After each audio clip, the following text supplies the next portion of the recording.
Olá, meus campeões, como estão todos?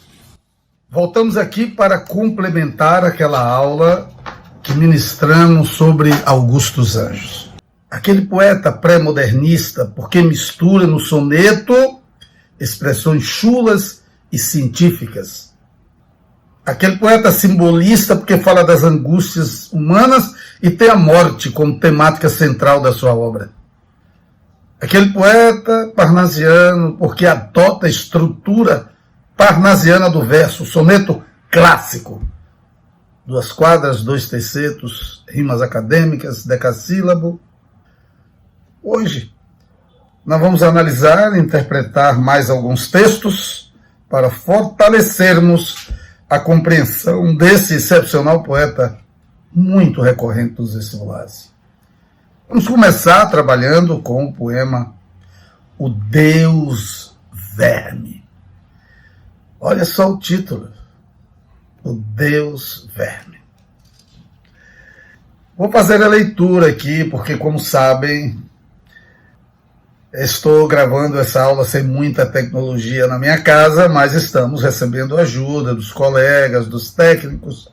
As próximas aulas, provavelmente, teremos uma instrumentalidade melhor. Vamos lá? O Deus Verme. Fator universal do transformismo, filho da teleológica matéria, na superabundância ou na miséria, verme. É o seu nome obscuro de batismo. Jamais emprega o acérrimo exorcismo em sua diária ocupação funérea e vive em contubérnio com a bactéria, livre das roupas do antropocentrismo. Almoça podridão das drupas agras, janta hidrópicos, rói vísceras magras e dos defuntos novos incha a mão. Para ele é que a carne podre fica, e no inventário da matéria rica cabe aos seus filhos a maior porção. Vamos aprofundar. Primeiro, esse aqui é um soneto, ele está escrito em 2 quadras, 2 tercetos, decassílabo, rimas acadêmicas. Você tem este soneto no seu módulo 1 e todos que eu apresentarei aqui. Fator universal do transformismo, filho da teleológica matéria. Eu botei um glossário lá no seu módulo 1. Teleológica, parte da ciência que estuda os fins de tudo, os objetivos. Filho, verme, filho da teleológica matéria. A matéria tem uma finalidade e cria o verme para resolver o problema desse perecimento da matéria humana orgânica. Na superabundância ou na miséria, verme é o seu nome obscuro de batismo. Na superabundância ou na miséria, porque ao fim todos estaremos submissos ao verme, dependentes do verme. Observe que Augusto dos Anjos exclui aqui a possibilidade da visão religiosa. Olha só a materialidade e a ciência até onde ela chegava naquele momento histórico do século XIX, do início do século XIX. Jamais emprega o acérrimo exorcismo, acérrimo é o obstinado exorcismo em sua diária ocupação funérea. Não precisa exorcizar, ele vai comer a matéria podre. Vive em contubérnio com a bactéria, porque um precisa do outro. Em contubérnio, em intimidade, sob o mesmo teto, em relação estreita, livre das roupas do antropomorfismo. Tudo que está ligado ao homem, filosófica, moral, afetiva, se acaba com a morte. Nada vai para além da morte. Nem o espírito, nem a alma, que são coisas não abordadas pela ciência, não amparadas pela ciência, conforme os ditos religiosos. Almoça podridão das drupas agras. Drupas, fruto carnoso, agras, amargas. Aquela parte do corpo mais inchadinha, mais cheia de carne e ao mesmo tempo podre, ele almoça e janta hidrópicos, acúmulo de água em certas cavidades do corpo, e rói vísceras magras, e dos defuntos novos incha a mão. É bem detalhado no aspecto científico. Acabou de morrer, incha um pouco o corpo. Para ele é que a carne podre fica, e no inventário da matéria rica cabe aos seus filhos a maior porção. Eu preparei aqui algumas perguntas de vestibular sobre esse poema. Perguntas abertas. Qual é o tema central desse poema? Você pode até dizer a morte.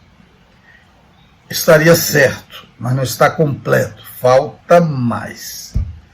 Porque ele traz a morte como uma fatalidade para o homem, onde ele perde absolutamente tudo, inclusive sua matéria orgânica.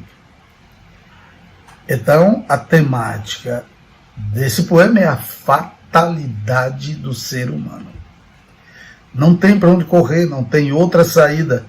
A morte é o fim, a fatalidade do ser humano. A segunda pergunta diz: explique o título do poema levando em conta o papel do verbo no universo. O papel do verbo no universo é limpar a humanidade dos cadáveres, limpar da podridão do que seria um horror inominável se não houvesse o verme.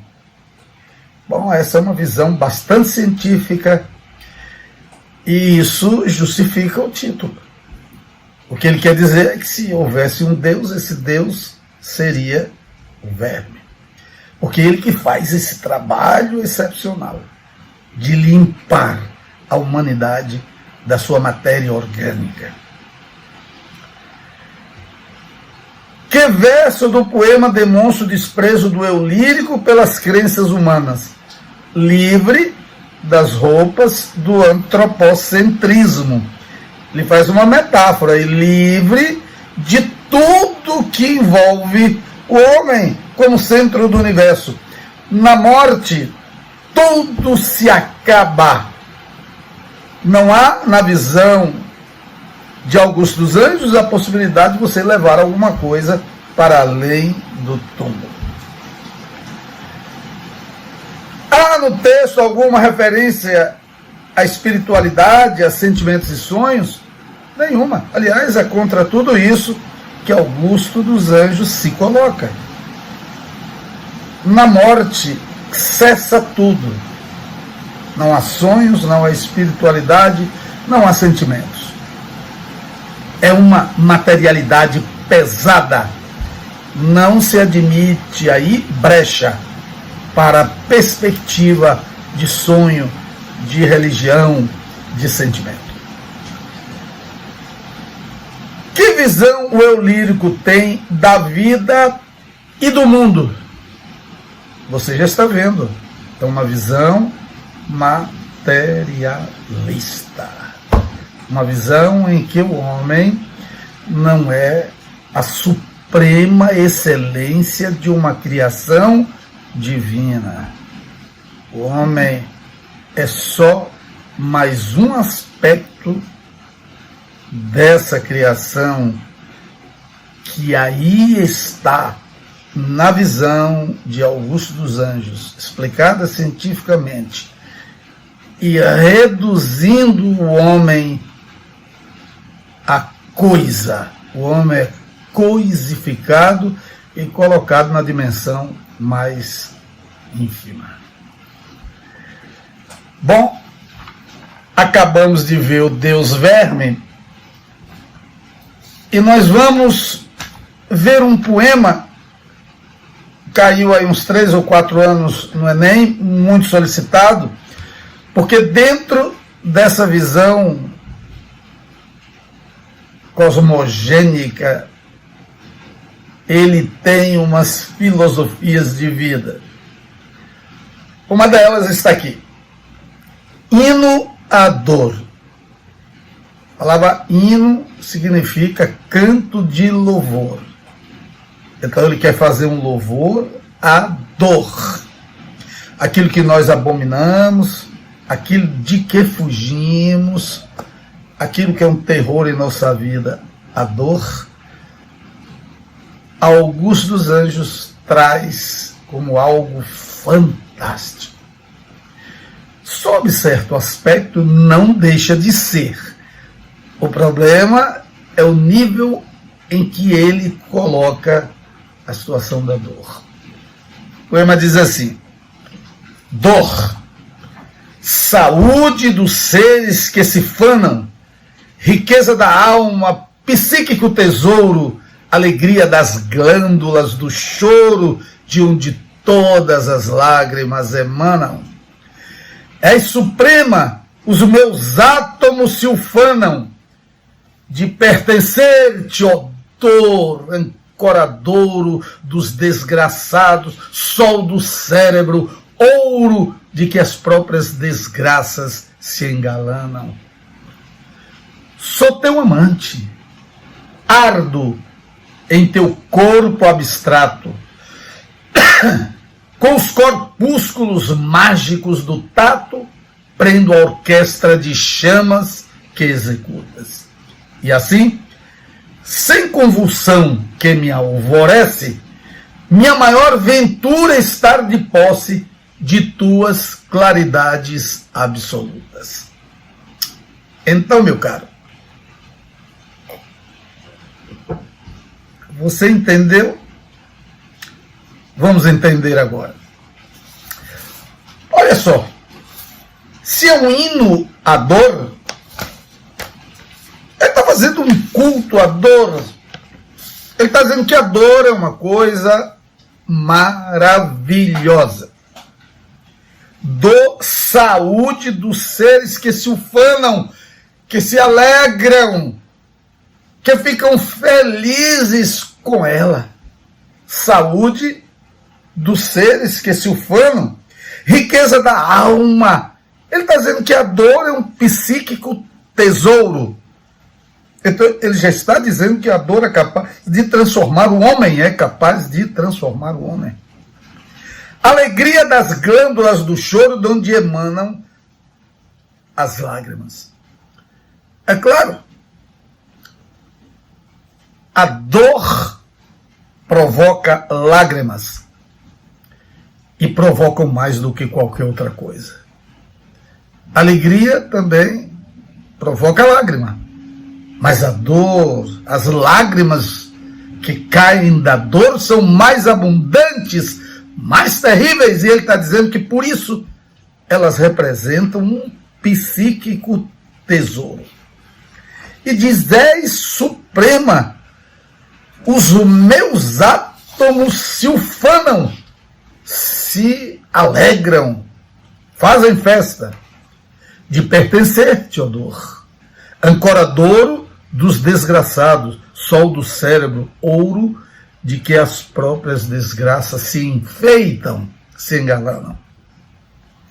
Sou teu amante, ardo em teu corpo abstrato, com os corpúsculos mágicos do tato, prendo a orquestra de chamas que executas.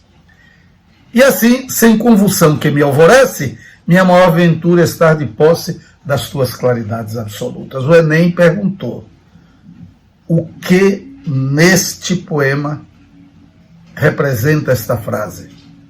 Significa esta frase? Claridades absolutas. Ele está dizendo que a grande ventura, a maior ventura dele, é que ele tira da dor claridades absolutas.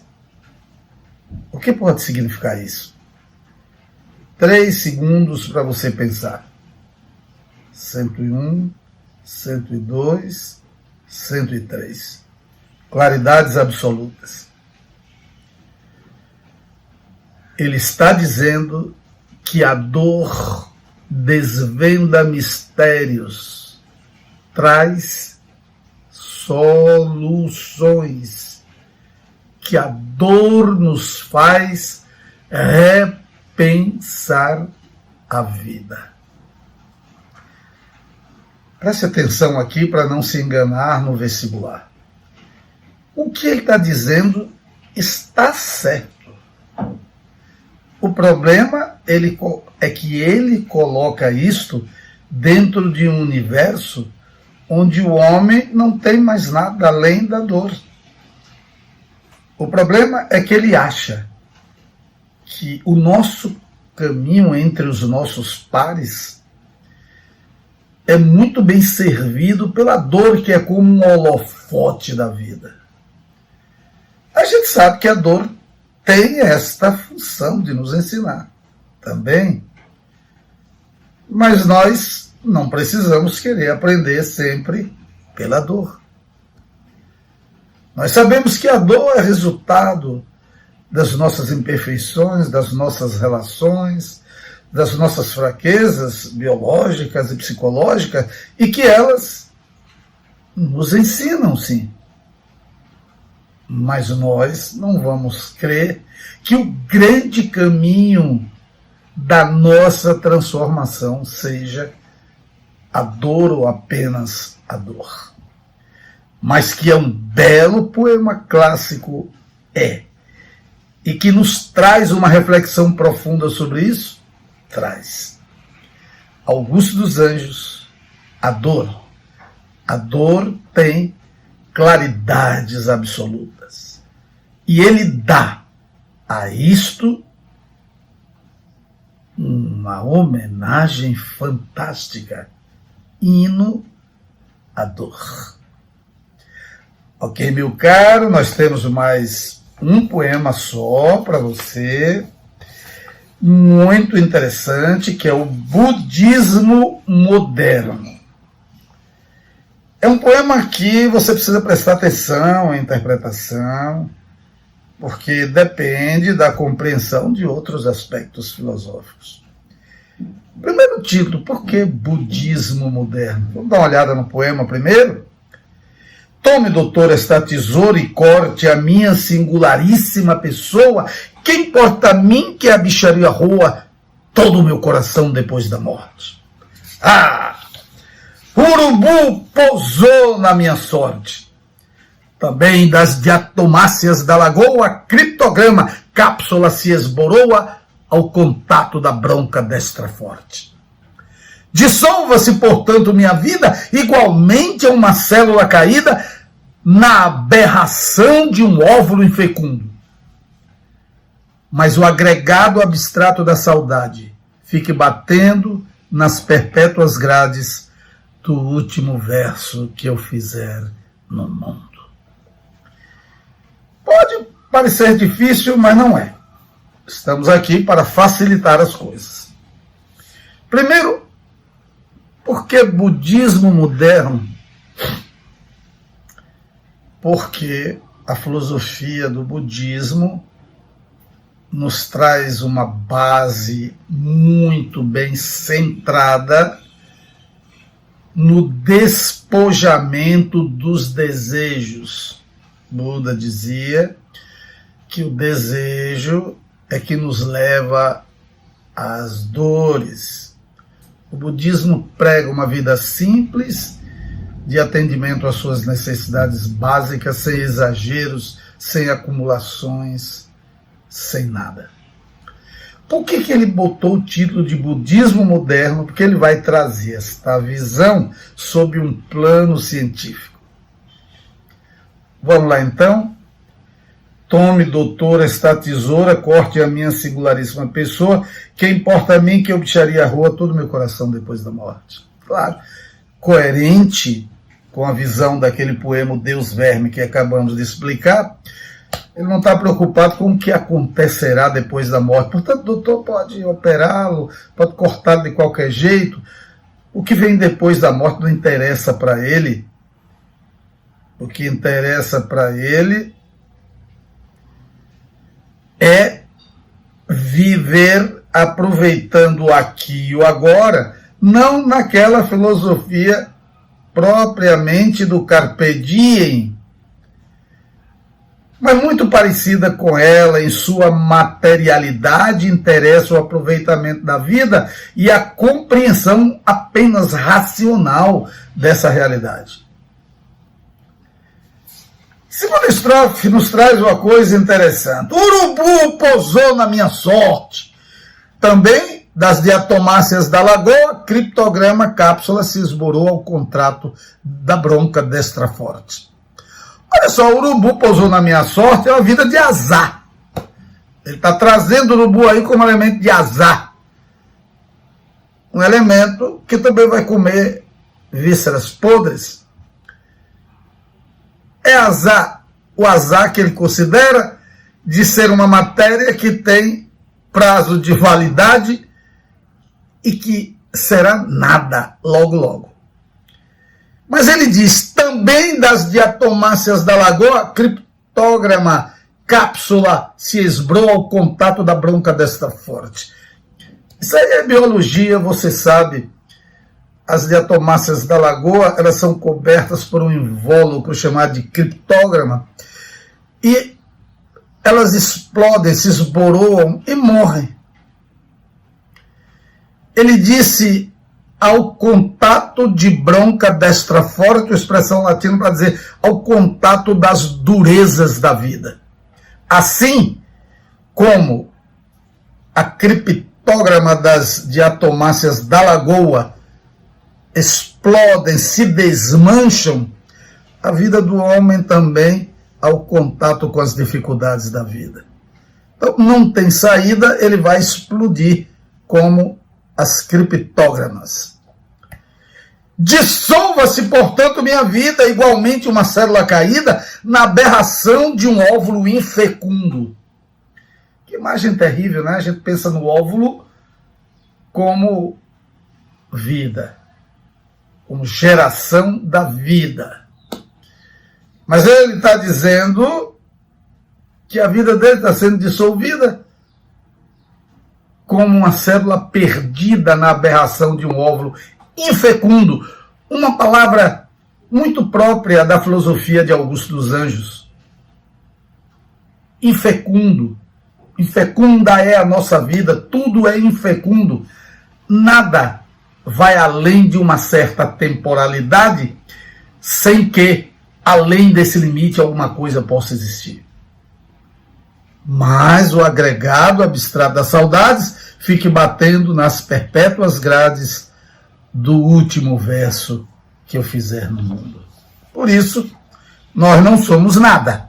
A compreensão de que não somos nada é um budismo moderno, porque a solução ele dá, solução científica. Nós vamos explodir. Nós temos uma vida infecunda. Nós não suportaremos as dificuldades da vida. E até por essa razão, é bom não buscar acumulação. Meu amigo, agora você vai ouvir e ver um vídeo que eu gravei interpretando um dos mais importantes poemas de Augusto dos Anjos, um dos mais recorrentes em vestibulares. Fique com este vídeo. Saúde e até a próxima aula.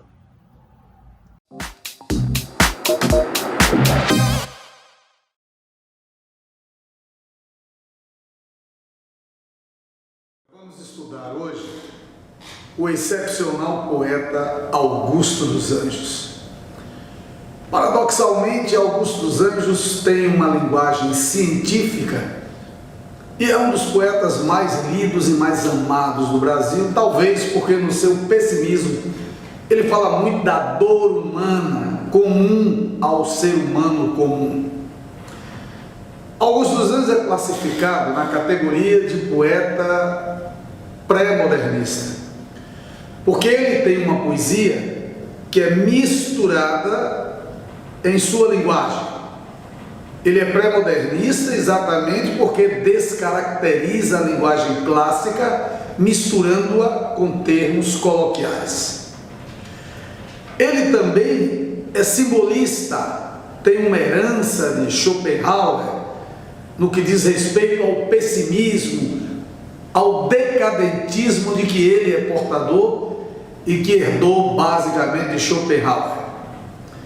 E ele também tem uma recorrência parnasianista, porque ele escreve o soneto clássico Duas Quadras, 2 tercetos, com rimas acadêmicas ABBA, ABAB e AABB.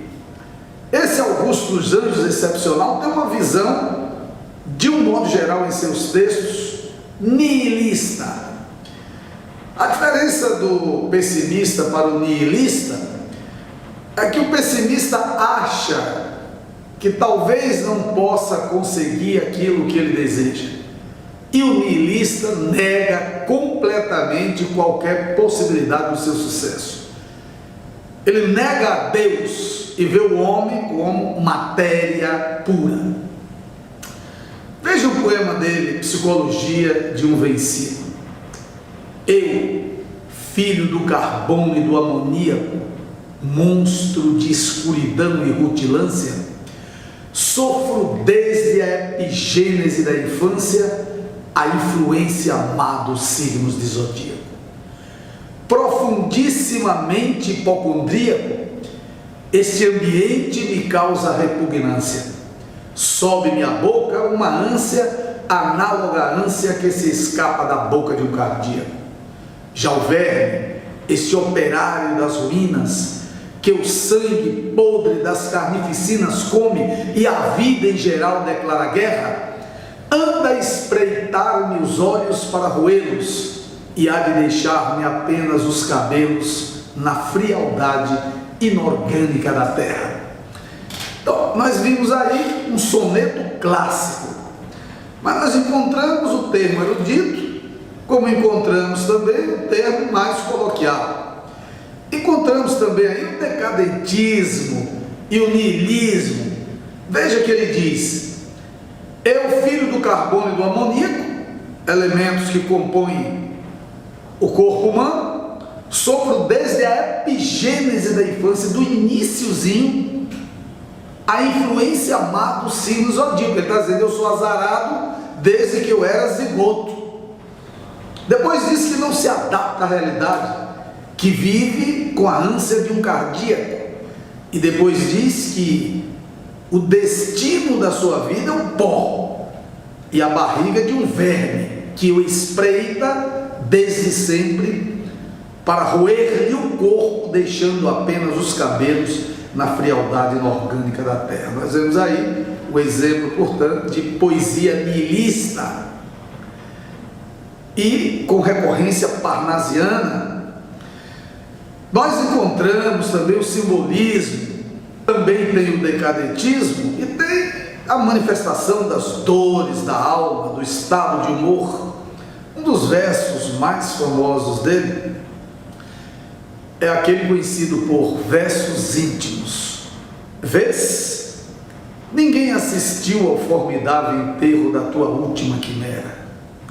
Somente a ingratidão, esta pantera, foi tua companheira inseparável. Acostuma-te à lama que te espera. O homem que nesta terra miserável vive entre feras, sente inevitável necessidade de também ser fera. Toma um fósforo, acende o teu cigarro. O beijo, amigo, é a véspera do escarro. A mão que afaga é a mesma que apedreja.